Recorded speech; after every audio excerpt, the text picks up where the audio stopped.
I want to bring in NBC's Garrett Haake at the White House. Michael Schmidt is the investigative reporter with the New York Times who wrote about Epstein's accuser. Sarah Ellison is the democracy reporter at the Washington Post. And Reed Galen is an independent political strategist and co-founder of the Lincoln Project. So, Michael, this incident that you write about being, was allegedly happened in 1995. Tell us more about it and what made this former employee go to the FBI in the first place. This woman was one of the, if probably not the first person to blow the whistle on Jeffrey Epstein back in the 90s, reporting him to the NYPD and later to the FBI. What this woman described to us was how in those interactions with the FBI in the 90s and then again a decade later, she recounted to the authorities about an interaction she had with Trump, where Trump was in the room with her and Epstein. He kind of stood in front of her in an awkward way, and Epstein took him out of the room, and she overheard Trump saying that she looked like she was in her teens. There was nothing about that incident in and of itself that was criminal. The woman did say to the authorities that she wanted them to look into Epstein's ties to powerful men like Trump and Bill Clinton. But what we're trying to show in this story, in this anecdote, is how during a decades-long federal investigation in which many different witnesses are spoken to about a range of different things, investigators are going to soak up a lot of different information, a lot of different stories, a lot of different tips, a lot of different leads, a lot of different facts, not necessarily being criminality, but just different things that live in investigative files.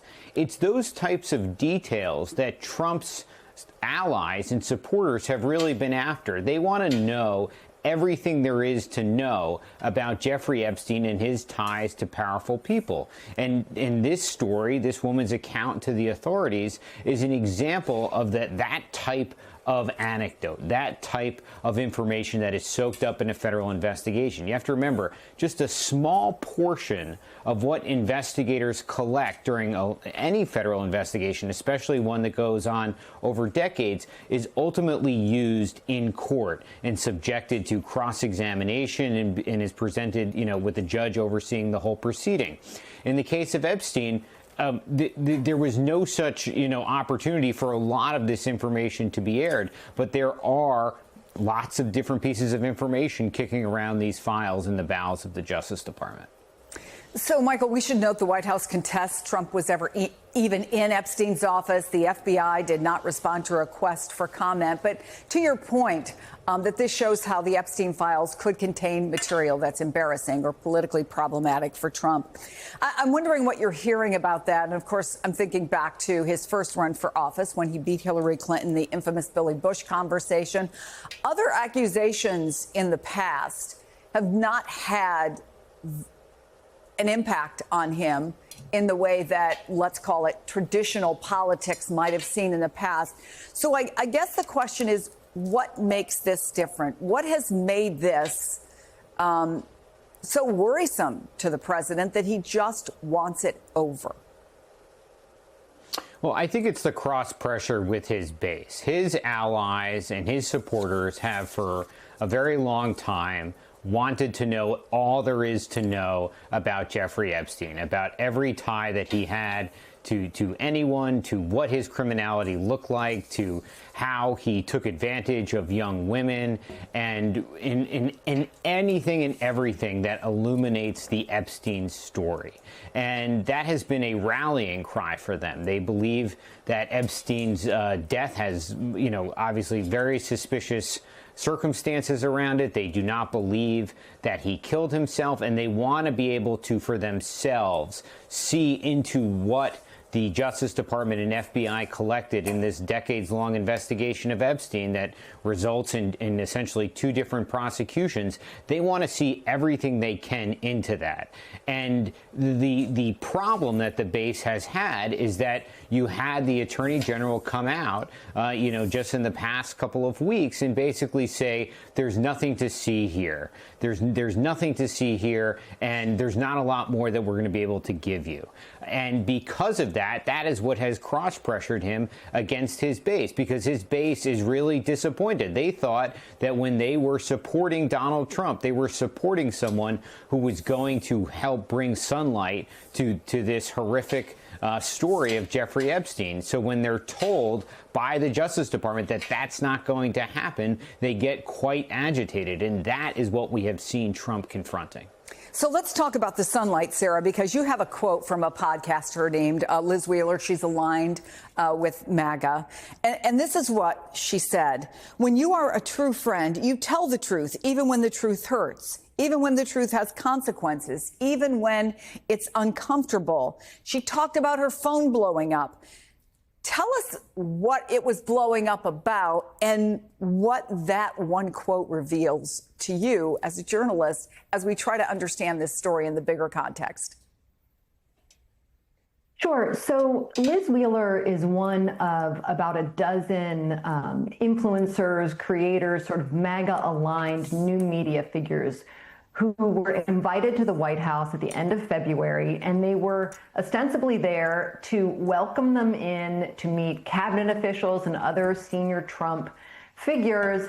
And the whole point of the meeting was not about Epstein at the time. Caroline Leavitt, the White House press secretary, declared to the assembled group that had come in that they were there because this White House was no longer going to give access and platform and going to work around or with the mainstream media, which was really, which they see very much as an enemy to Donald Trump and his administration. And so Liz Wheeler was brought in, and all of the people who were there that day were handed a labeled file called Epstein Files Phase 1 from the most transparent administration in history. And Pam Bondi told them that she had personally made that cover sheet, and she really trumpeted what they were handing over. The complication there was that there was nothing in those files, and what Pam Bondi told people that day was that there was a secret stash of files that was still in possession of the Southern District of New York, and that those were where the real that was sort of where the real dirt of the Epstein files was going to be found. Turns out then after they got those files, they made this announcement over the 4th of July weekend that Mike referred to. And it's that juxtaposition. It was that what happened with Liz Wheeler is she went into the White House, she was promised something, and then she followed up as the White House had sort of instructed and had led that cohort to do, with the actual files that were non-existent. And so she really dug into that. And she was one of many. I mean, it's interesting because this group, they are some of the people who have held Trump and particularly A.G. Bondi's feet to the fire in a way that is quite unusual for this reporting, for this group of reporters. And what she had described to me, and the reason that people care about this file, and the reason that people care about the Epstein story is, yes, Trump and his FBI director, his deputy FBI director, have been talking about this file for years before they were in office.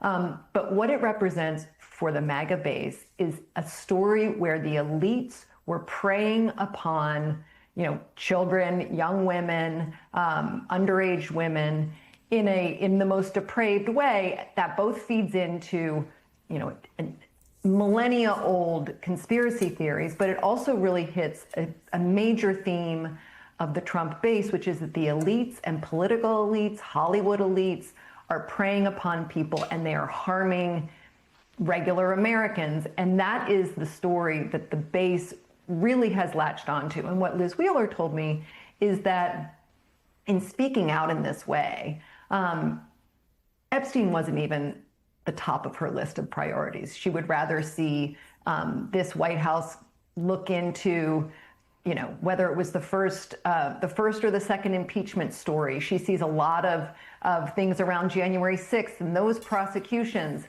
that she would like to see righted. But This was something that Attorney General Pam Bondi put out for this particular cohort and then tried to pull back.